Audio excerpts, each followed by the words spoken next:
Umabot sa pagtatapon ng tone-toneladang carrots at Chinese cabbage ang problema ng ilang magsasaka sa Tublay, Benguet dahil sa mababang presyo at kakulangan ng mamimili. Sa video na kuha ni News Cooper Grill Polig, makikita na nakatambak sa gilid ng Labey Lacamian Road sa Tublay ang mga gulay na hindi umano na ibenta. Ayon sa impormasyong ibinahagi ng PIA Benguet, sinabi ng ilang magsasaka na mababa ang presyo ng kanilang mga produkto habang kakaunti o wala silang mahanap na mamimili. Dahil dito, mas pinili ng ilang magsasaka na itapon na lamang ang kanilang ani kaysa dalhin pa sa trading center sa La Trinidad na dagdag gastos para sa kanila. Makikita sa video ang malalaking tambak ng carrots at Chinese cabbage na nakakalat sa isang bahagi ng Tublay.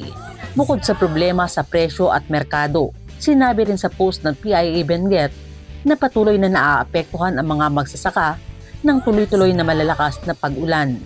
Ipinapakita ng insidente ang hamon na kinakaharap ng mga vegetable farmer kapag hindi sapat ang demand at hindi na nakakabawi sa gastos sa pagdadala at pagbebenta ng ani.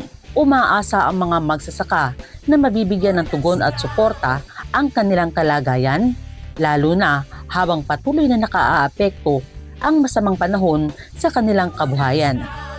Elsa Navallo para sa Balitang Unang Sigaw.